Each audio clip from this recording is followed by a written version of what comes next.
वैभव लक्ष्मी व्रत कथा। एक बड़ा शहर था। उस शहर में लाखों लोग रहते थे।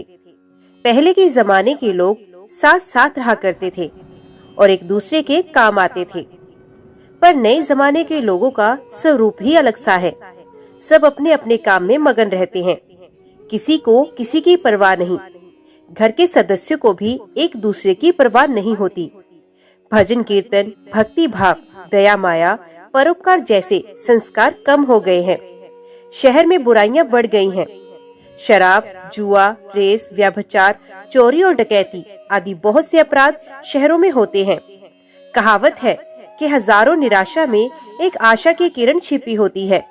इसी तरह इतनी सारी बुराइयों के बावजूद शहर में कुछ अच्छे लोग भी रहते थे। ऐसे अच्छे लोगों में शीला और उनके पति की गृहस्थी मानी जाती थी। शीला धार्मिक प्रकृति की और संतोषी थी। उसका पति भी विवेकी और सुशील था। शीला और उनका पति ईमानदारी से जीते थे। वे किसी की बुराई नहीं करते थे और प्रभु भजन में अच्छी तरह समय व्यतीत किया करते थे। उनकी गृहस्थी आदर्श गृहस्थी मानी जाती थी और शहर के लोग उनकी गृहस्थी की सराहना करते थे। शीला की गृहस्थी इसी तरह खुशी खुशी चल रही थी। पर कहा जाता है कि कर्म की गति अटल है। विधाता के लिखे लेख को कोई नहीं समझ सकता। इंसान का नसीब पल भर में राजा को रंक बना देता है और रंक को राजा। शीला के पति को पूर्व जन्म के कर्म भोगने बाकी रह गए थे कि वे बुरे लोगों से दोस्ती कर बैठा। वे जल्द से जल्द करोड़पति होने का ख्वाब देखने लगा। इसलिए वे गलत रास्ते पर चल निकला और करोड़पति की बजाय रोडपति बन गया। यानी रास्ते पर भटकते भिखारी जैसी उसकी स्थिति हो गई थी। शहर में शराब, जुआ, रेस, चरस, गांजा आदि बदियां फैली हुई थी। उसमें शीला का पति भी फंस गया। दोस्तों के साथ उसे भी शराब की आदत हो गई। जल्द से जल्द पैसे वाला बनने के लालच में दोस्तों के साथ रेस जुआ भी खेलने लगा। इस तरह बचाई हुई धनराशि, पत्नी के गहने, सब कुछ रेस और जुए में हार गया। समय के परिवर्तन के साथ घर में दरिद्रता और भूखमरी फैल गई। सुख से खाने की बजाय 2 वक्त के भोजन के लाले पड़ गए और शीला को पति की गालियां खाने का वक्त आ गया था। शीला सुशील और संस्कारी स्त्री थी। उसको पति के बर्ताव से बहुत दुख हुआ, किंतु वे भगवान पर भरोसा करके बड़ा दिल रखकर दुख सहने लगी। कहा जाता है कि सुख के पीछे दुख और दुख के पीछे सुख आता ही है, इसलिए दुख के बाद सुख आएगा ही। ऐसी श्रद्धा के साथ शीला प्रभु भक्ति में लीन रहने लगी। इस तरह शीला असह्य दुख सहते सहते प्रभु भक्ति में वक्त बिताने लगी। अचानक एक दिन दोपहर में उनके द्वार पर किसी ने दस्तक दी। शीला सोच में पड़ गई कि मुझ जैसे गरीब के घर इस वक्त कौन आया होगा। फिर भी द्वार पर आए हुए अतिथि का आदर करना चाहिए। ऐसे आर्य धर्म के संस्कार वाली शीला ने खड़े होकर द्वार खोला तो देखा एक माजी खड़ी हुई थी। वे बड़ी उम्र की लग रही थी, किंतु उनके चेहरे पर अलौकिक तेज दिख रहा था। उनकी आंखों में से मानो अमृत बह रहा था। उनके भव्य चेहरे से करुणा और प्यार छलकता था। उनको देखते ही शीला के मन में अपार शांति छा गई। वैसे शीला इस माजी को पहचानती नहीं थी, फिर भी उनको देखकर शीला के रोम रोम में आनंद सा छा गया। शीला माजी को आदर के साथ घर में ले आई। घर में बिठाने के लिए कुछ भी नहीं था। शीला ने सकूचा पर एक फटी हुई चादर पर उनको बिठाया। माजी ने कहा, क्यों शीला, मुझे पहचाना नहीं? शीला ने सकूचा कर कहा, माँ, आपको देखते ही बहुत खुशी हो रही है, बहुत शांति मिल रही है। ऐसा लगता है कि मैं बहुत दिनों से जिसे ढूंढ रही हूँ वे आप ही हैं, पर मैं आपको पहचान नहीं पाई। माजी ने हंसकर कहा, क्यों, भूल गई? हर शुक्रवार को लक्ष्मी जी के मंदिर में भजन कीर्तन होते हैं, तब मैं भी वहाँ आती हूँ। वहाँ हर शुक्रवार को हम मिलते हैं। पति जब से गलत रास्ते पर चला गया था, तब से शीला बहुत दुखी हो गई थी और दुख की मारी वे लक्ष्मी जी के मंदिर में भी नहीं जाती थी। बाहर के लोगों के साथ नजर मिलाते भी उसे शर्म आती थी। उसने दिमाग पर जोर दिया, पर वहाँ माँ जी उसे याद नहीं आई। तभी माँ जी ने कहा, तू लक्ष्मी जी के मंदिर में कितने मधुर भजन गाती थी, अभी तू दिखाई नहीं देती थी, इसलिए मुझे हुआ कि कहीं तू बीमार तो नहीं हो गई। ऐसा सोचकर मैं तुझसे मिलने चली आई। माँ जी के अति प्रेम भरे शब्दों से शीला का हृदय पिघल गया। उसकी आंखों में आंसू आ गए। माँ जी के सामने वे बिलक बिलक कर रोने लगी। ये देखकर माँ जी ने शीला के नजदीक आई और उसकी सिसकती पीठ पर प्यार भरा हाथ फेरकर सांत्वना देने लगी। माँ जी ने कहा, बेटी, सुख और दुख तो धूप छांव जैसे होते हैं। सुख के पीछे दुख आता है तो दुख के पीछे सुख भी आता है। धैर्य रखो बेटी, और तुझे क्या परेशानी है? अपने दुख की बात मुझे सुना, तेरा मन भी हल्का हो जाएगा और तेरे दुख का कोई न कोई उपाय मिल ही जाएगा। माँ जी की बात सुनकर शीला के मन को शांति मिली। उसने माँ जी से कहा, माँ, मेरी गृहस्थी में भरपूर सुख और खुशियाँ थी। मेरे पति भी सुशील थे। अचानक हमारा भाग्य हमसे रूठ गया। मेरे पति बुरी संगति में फंस गए और बुरी आदतों के शिकार हो गए तथा अपना सब कुछ गवा बैठे तथा हम रास्ते के भिखारी जैसे बन गए हैं। ये सुनकर माँ जी ने कहा, ऐसा कहा जाता है कि कर्म की गति न्यारी होती है। हर इंसान को अपने कर्म भुगतने पड़ते हैं, इसलिए तू चिंता मत कर। अब तुम कर्म भुगत चुकी है, अब तुम्हारे सुख के दिन अवश्य आएंगे। तू तो माँ लक्ष्मी जी की परम भक्त है। माँ लक्ष्मी जी तो प्रेम और करुणा की अवतार हैं। वे अपने भक्तों पर हमेशा ममता रखती हैं। इसलिए तू धैर्य कर, माँ लक्ष्मी जी का व्रत कर, इससे सब कुछ ठीक हो जाएगा। माँ लक्ष्मी जी का व्रत करने की बात सुनकर शीला के चेहरे पर चमक आ गई। उसने पूछा, माँ लक्ष्मी जी का व्रत कैसे किया जाता है? वे मुझे समझाइए, मैं ये व्रत अवश्य करूंगी। माँ जी ने कहा, बेटी, माँ लक्ष्मी जी का व्रत बहुत ही सरल है। उसे वैभव लक्ष्मी व्रत या वर लक्ष्मी व्रत कहा जाता है। ये व्रत करने वाले की सभी मनोकामनाएं पूर्ण होती हैं। वे सुख संपत्ति और यश प्राप्त करता है। ऐसा कहकर माँ जी ने वैभव लक्ष्मी व्रत कथा की विधि उसे बता दी। बेटी, वैभव लक्ष्मी व्रत वैसे तो सीधा साधा व्रत है, किंतु कई लोग ये व्रत गलत तरीके से रखते हैं, अतः उसका फल नहीं मिलता।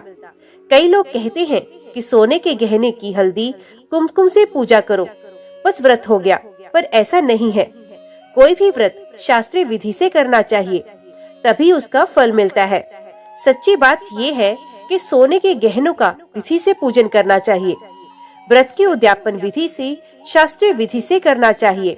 ये व्रत शुक्रवार को करना चाहिए। प्रातःकाल स्नान करके स्वच्छ कपड़े पहनो और सारा दिन जय माँ लक्ष्मी का स्मरण करते रहो। किसी की शिकायत नहीं करनी चाहिए। शाम को पूर्व दिशा में मुंह करके आसन पर बैठ जाओ। सामने पाटा रखकर उस पर रुमाल रखो। रुमाल पर चावल का छोटा सा ढेर करो।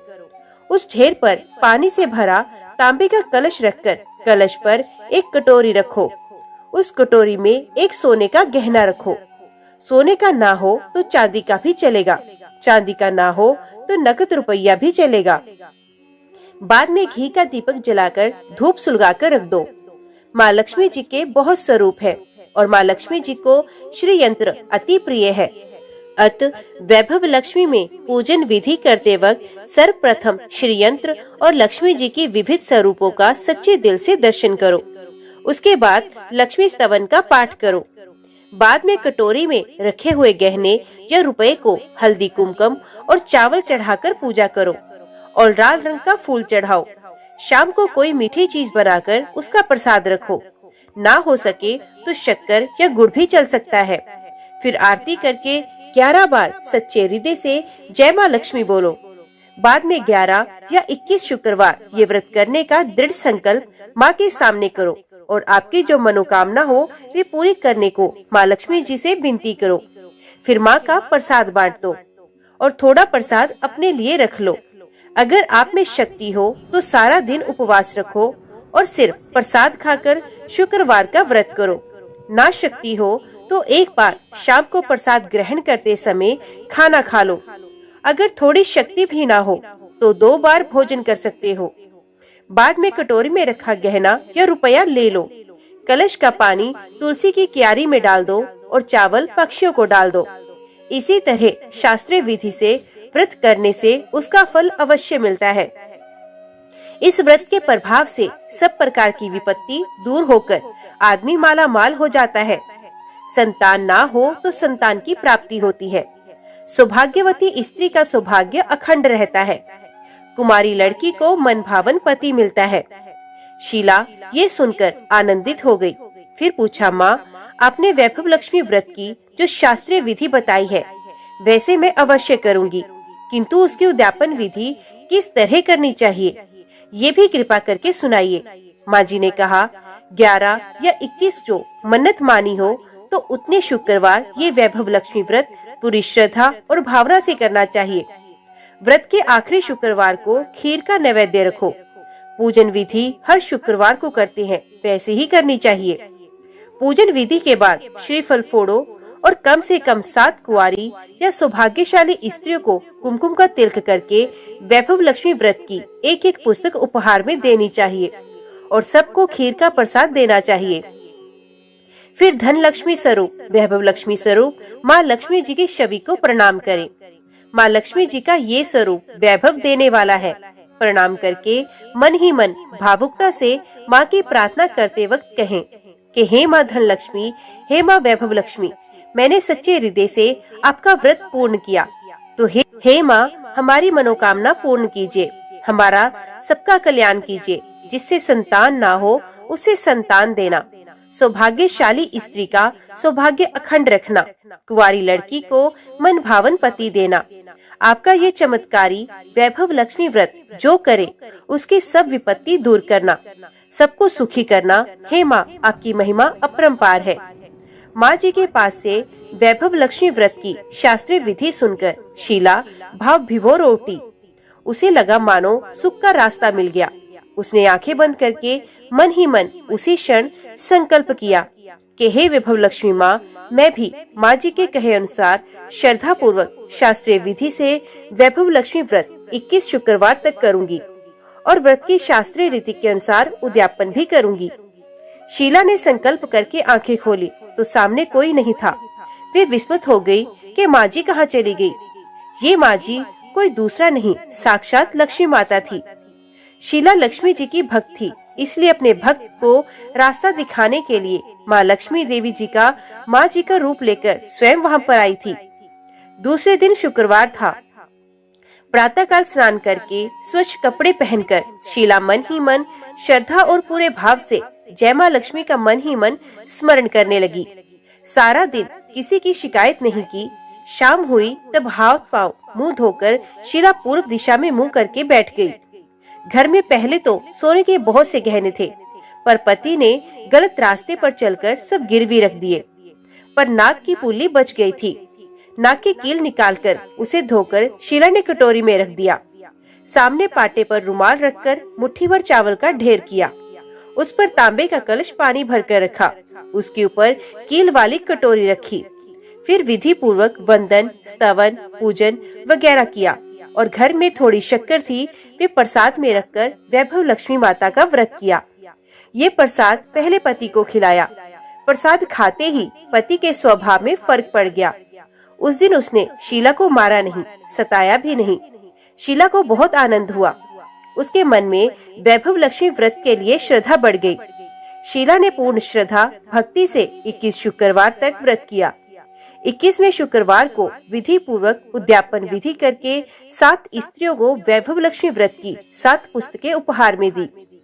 फिर माता जी के धन लक्ष्मी स्वरूप की छवि को वंदन करके भाव से मन ही मन प्रार्थना करने लगी।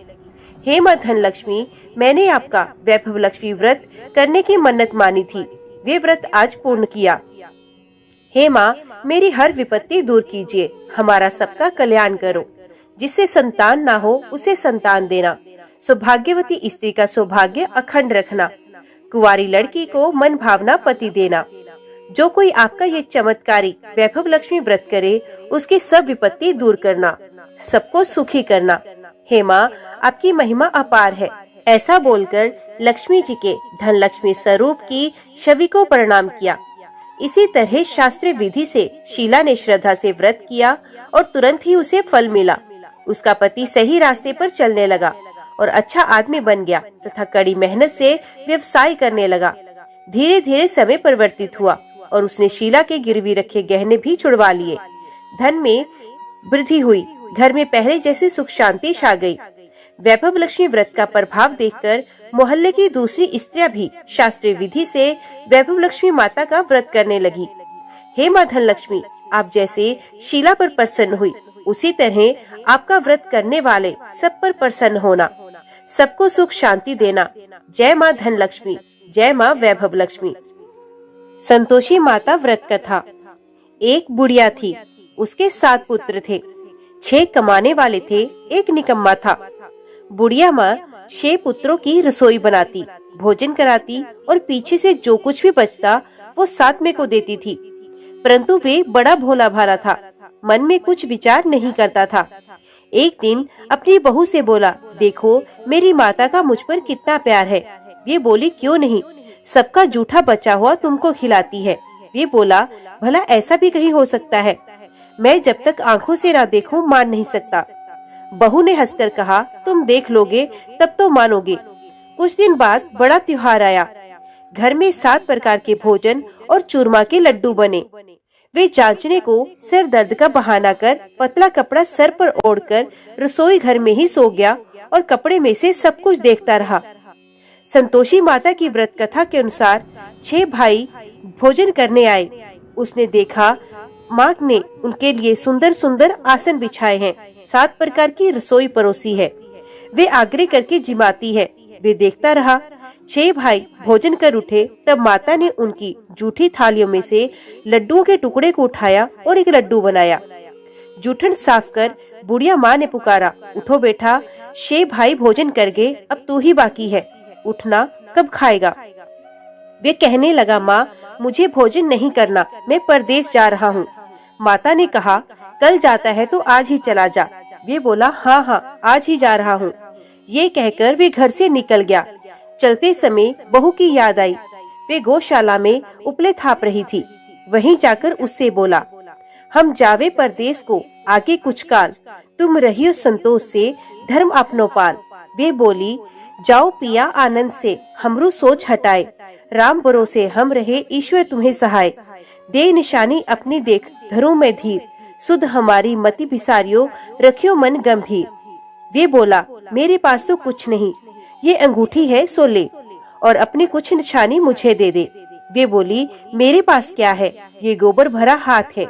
ये कहकर उसकी पीठ में गोबर के हाथ की थाप मार दी और वे चला गया। चलते चलते दूर देश में पहुंचा। वहां पर एक शाहूकार की दुकान थी। वहां जाकर कहने लगा, भाई मुझे नौकरी पर रख लो। शाहूकार को जरूरत थी, बोला, रह जा। लड़के ने पूछा, वेतन क्या दोगे? शाहूकार ने कहा, काम देखकर दाम मिलेंगे। शाहूकार की नौकरी मिली। वे सवेरे 7 बजे से रात तक नौकरी पर जाने लगा। कुछ दिनों में दुकान का सारा लेन देन, हिसाब किताब, ग्राहकों माल बेचना, सारा काम करने लगा।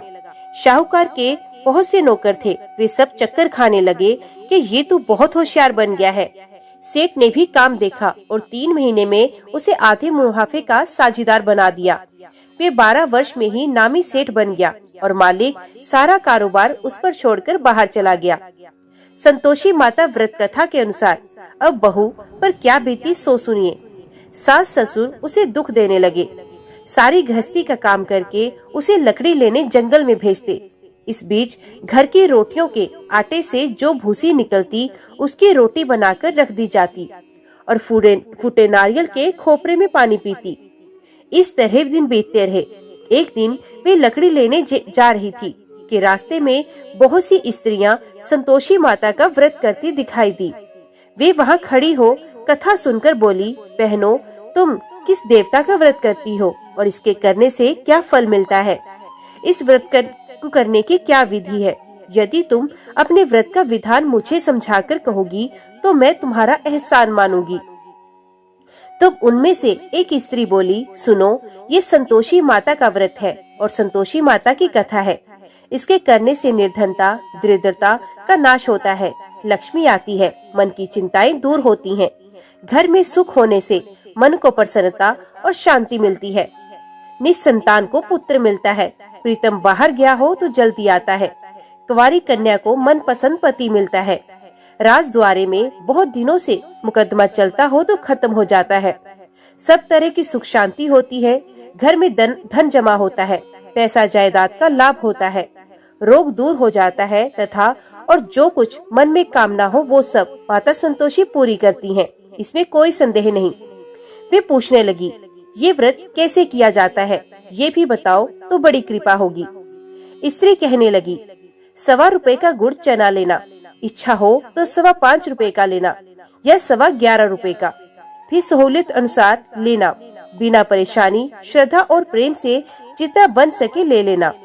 1.25 रुपए से 5.25 रुपए, इससे भी ज्यादा शक्ति और भक्ति अनुसार ले। हर शुक्रवार को निराहार रह संतोषी माँ की कथा कहना और सुनना। इसके बीच क्रम टूटे नहीं, लगातार नियम पालन करना। सुनने वाला कोई न मिले तो घी का दीपक जलाकर उसके आगे जल के पात्र को रख कथा कहना, परंतु नियम नहीं टूटना चाहिए। जब तक कार्य सिद्ध न हो नियम पालन करना और कार्य सिद्ध हो जाने पर ही व्रत का उद्यापन करना। 3 मास में माता फल पूरा करती हैं। यदि किसी के खोटे ग्रह हों तो भी माता 1 वर्ष में अवश्य कार्य को सिद्ध करती हैं। कार्य सिद्ध होने पर ही उद्यापन करना चाहिए, बीच में नहीं। उद्यापन में 2.5 सेर आटे का खाजा तथा इसी प्रमाण से खीर तथा चने का साग करना। 8 लड़कों को भोजन कराना, जहाँ तक मिले देवर जेठ भाई बंधु कुटुंब के लड़के लेना, ना मिले तो रिश्तेदारों और पड़ोसियों के लड़के बुलाना, उन्हें भोजन कराना, यथाशक्ति दक्षिणा देकर माता का नियम पूरा करना। उस दिन घर में कोई खटाई नहीं खावे। ये सुनकर बुढ़िया के लड़के की बहू चल दी। रास्ते में लकड़ी के बोझ को बेच दिया और उन पैसों से गुड़ चना लेकर माता के व्रत की तैयारी आगे करने लगी और सामने मंदिर देख पूछने लगी, ये मंदिर किसका है? सब कहने लगे, माता संतोषी का मंदिर है। ये सुनकर माता के मंदिर में जाकर माता के चरणों में लौटने लगी। दीन होकर विनती करने लगी, माँ मैं निपट मूर्ख हूँ, व्रत के नियम कुछ नहीं जानती, मैं बहुत दुखी हूँ। हे माँ जगजननी, मेरा दुख दूर कर, मैं तेरी शरण में आई हूँ। माता को दया आई। एक शुक्रवार बीता कि दूसरे शुक्रवार को ही उसके पति का पत्र आया और तीसरे को उसका भेजा हुआ पैसा भी आ गया। ये देख जेठानी मुंह सिकोड़ने लगी, इतने दिनों में पैसा आया, इसमें क्या बड़ाई है। लड़के ताने देने लगे। काकी के पास अब पत्र आने लगे, रुपया आने लगा। अब तो काकी की खातिर बढ़ेगी, अब तो काकी बुलाने से भी नहीं बोलेगी। बेचारी सरलता से कहती, भैया पत्र आवे रुपया आवे तो हम सबके लिए अच्छा। ऐसा कहकर आंखों में आंसू भरकर संतोषी माता के मंदिर में आ मातेश्वरी के चरणों में गिरकर रोने लगी। माँ मैंने तुमसे पैसा नहीं मांगा, मुझे पैसे से क्या काम, मुझे तो अपने सुहाग से काम है। मैं तो अपने स्वामी के दर्शन और सेवा मांगती हूँ। तब माता ने प्रसन्न होकर कहा, जा बेटी तेरा स्वामी आएगा। ये सुनकर वे खुशी से बावली होकर घर में जाकर काम करने लगी। अब संतोषी माँ विचार करने लगी, इस भोली भाली पुत्री से मैंने कह तो दिया तेरा पति आएगा, पर आएगा कहाँ से?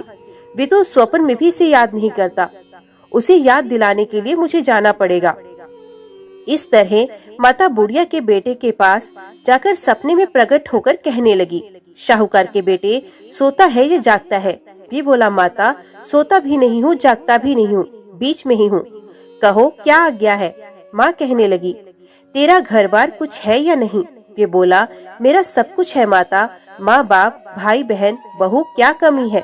माँ बोली, भोले पुत्र तेरी स्त्री घोर कष्ट उठा रही है, माँ बाप उसे दुख दे रहे हैं, वे तेरे लिए तरस रही है, तू उसकी सुध ले। वे बोला, हाँ माता ये तो मुझे मालूम है, परंतु मैं जाऊँ तो जाऊँ कैसे? परदेश की बात है, लेन देन का कोई हिसाब नहीं, कोई जाने का रास्ता नजर नहीं आता, कैसे चला जाऊँ? माँ कहने लगी, मेरी बात मान, सवेरे नहा धोकर संतोषी माता का नाम ले, घी का दीपक जला, दंडवत कर दुकान पर चला जा। देखते देखते तेरा लेन देन सब चुक जाएगा, जमा माल बिक जाएगा, सांझ होते होते धन का ढेर लग जाएगा। जब सवेरे वे जल्दी उठ उसने लोगों से अपने सपने की बात कही तो वे सब उसकी बात सुनी कर कर खिल्ली उड़ाने लगे, कहीं सपने भी सच होते हैं। एक बूढ़ा बोला, देख भाई मेरी बात मान, इस प्रकार साथ झूठ करने के बदले देवता ने जैसा कहा है वैसा करने में तेरा क्या जाता है?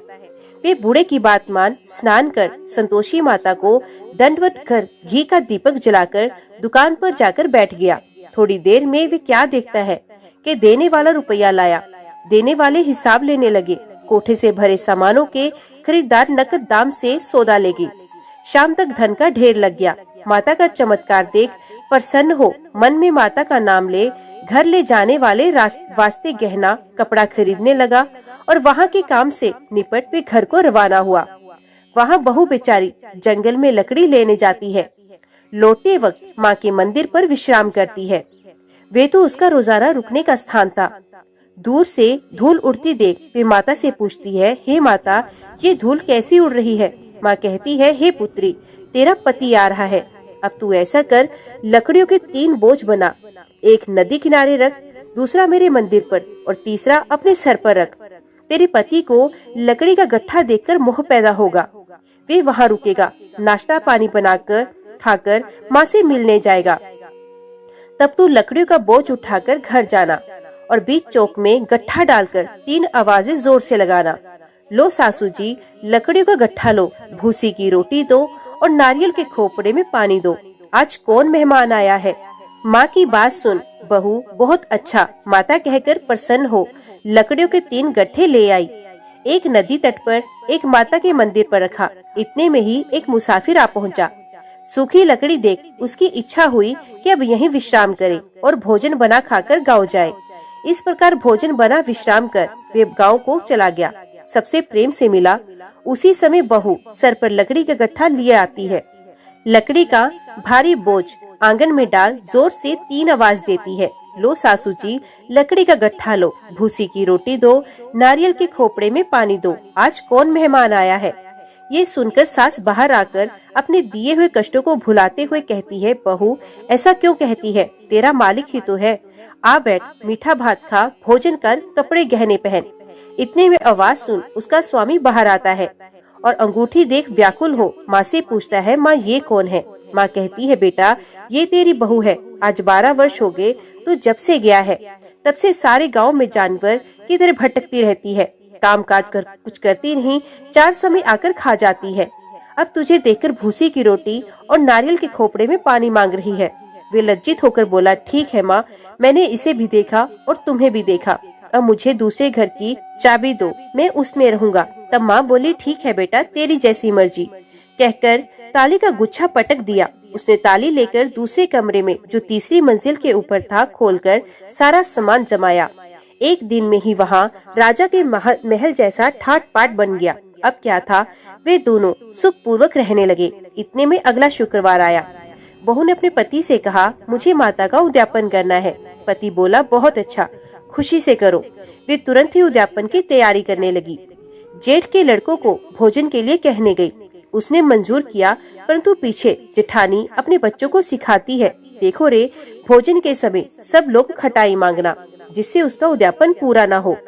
लड़के झिमन आए, खीर पेट भरकर खाई, परंतु याद आते ही कहने लगे, हमें कुछ खटाई दो, खीर खाना हमें भाता नहीं, देखकर अरुचि होती है। बहू कहने लगी, खटाई किसी को नहीं दी जाएगी, ये तो संतोषी माता का प्रसाद है। लड़के तुरंत उठकर खड़े हुए, बोले, पैसा लाओ। भोली बहू कुछ जानती नहीं थी, उन्हें पैसे दे दिए। लड़के उसी समय जाकर इमली खाने लगे। ये देखकर बहू पर माताजी ने कोप किया। राजा के दूत उसके पति को पकड़कर ले गए। जेठ जेठानी मनमाने खोटे वचन कहने लगे। लूट लूट कर धन इकट्ठा किया, सो राजा के दूत पकड़कर ले गए। अब सब मालूम होगा जब जेल की हवा खाएगा। बहू से ये वचन सहन नहीं हुए। रोती रोती माता के मंदिर में गई। हे माता, तुमने ये क्या किया? हंसकर अब क्यों रुलाने लगी? माता बोली, पुत्री, तूने उद्यापन करके मेरा व्रत भंग किया, इतनी जल्दी सब बातें भूल गई। वे कहने लगी, माता, भूली तो नहीं, ना कुछ अपराध किया, मुझे तो लड़कों ने भूल में डाल दिया, मैंने भूल से उन्हें पैसे दिए, मुझे क्षमा कर दो। माँ बोली, ऐसी भी कहीं भूल होती है। वे बोली, माँ मुझे माफ करो, मैं फिर तुम्हारा उद्यापन करूंगी। माँ बोली, अब भूल मत करना। वे बोली, अब नहीं होगी। अब बताओ वे कैसे आएंगे? माँ बोली, जा पुत्री, तेरा पति तुझे रास्ते में ही आता मिलेगा। वे घर को चली गई। राह में पति आता मिला। उसने पूछा, तुम कहाँ गए थे? तब वे कहने लगा, इतना धन कमाया है उसका कर राजा ने मांगा था वे भरने गया था। वे प्रसन्न होकर बोली, भला हुआ, अब घर चलो। कुछ दिन बाद फिर शुक्रवार आया। वे बोली, मुझे माता का उद्यापन करना है। पति ने कहा, करो। वे फिर जेठ के लड़कों से भोजन को कहने गई। जेठानी ने तो एक दो बातें सुनाई और लड़कों को सिखा दिया कि तुम पहले खटाई मांगना। लड़के कहने लगे, हमें खीर खाना नहीं भाता, जी बिगड़ता है, कुछ खटाई खाने को देना। वे बोली, खटाई खाने को नहीं मिलेगी, आना है तो आओ। वे ब्राह्मण के लड़कों को भोजन कराने ले आई। यथाशक्ति दक्षिणा देकर एक जगह एक एक फल उन्हें दिया। इससे संतोषी माता प्रसन्न हुई। माता की कृपा होते ही 9वें मास उसको चंद्रमा के समान सुंदर पुत्र प्राप्त हुआ। पुत्र को लेकर प्रतिदिन माता जी के मंदिर में जाने लगी। माँ ने सोचा कि ये रोज आती है, आज क्यों ना मैं इसके घर चलूं, इसका आसरा देखूं तो सही। ये विचार कर माता ने भयानक रूप बनाया। गुड़ और चने से सना मुख, ऊपर सूंड के समान होठ, उस पर मक्खियां भिन भिना रही थी। दहलीज में पांव रखते ही उसके साथ चिल्लाई, देखो रे, कोई चुड़ैल डाकिन चली आ रही है, लड़को इसे भगाओ, नहीं तो किसी को खा जाएगी। लड़के डरने लगे और चिल्लाकर खिड़की बंद करने लगे। बहू रोशनदान में से देख रही थी। प्रसन्नता से पगली होकर चिल्लाने लगी, आज मेरी माताजी मेरे घर आई हैं। ये कहकर बच्चे को दूध पिलाने से हटाती है। इतने में सास का क्रोध फूट पड़ा। बोली, इसे देखकर कैसे उतावली हुई है जो बच्चे को पटक दिया। इतने में माँ के प्रताप से जहाँ देखो वहीं लड़के ही लड़के नजर आने लगे। वे बोली, माँ जी, मैं जिनका व्रत करती हूँ ये वही संतोषी माता है। इतना कहकर झट से सारे घर के किवाड़ खोल देती है। सबने माता के चरण पकड़ लिए और विनती कर कर कहने लगे, हे माता, हम मूर्ख हैं, हम अज्ञानी हैं, हम पापी हैं। तुम्हारे व्रत की विधि हम नहीं जानते। तुम्हारा व्रत भंग कर हमने बहुत बड़ा अपराध किया। हे माता, आप हमारा अपराध क्षमा करो। इस प्रकार माता प्रसन्न हुई। माता ने बहू को जैसा फल दिया वैसा सबको दे। जो पढ़े उसका मनोरथ पूर्ण हो, जो सुने उसका भी मनोरथ पूर्ण हो। बोलो संतोषी माता की जय। आज की वीडियो में इतना ही। उम्मीद करती हूँ वीडियो आपको पसंद आई होगी। वीडियो पसंद आई हो तो वीडियो को लाइक और चैनल को सब्सक्राइब जरूर कीजिएगा। जय माता दी लिखकर कमेंट बॉक्स में अपनी हाजिरी और अपने सुझाव देना ना भूलिएगा। तो मिलते हैं अगली कथा अगली वीडियो के साथ। तब तक के लिए देखते व सुनते रहिए। जय मां कंजक, जय माता दी।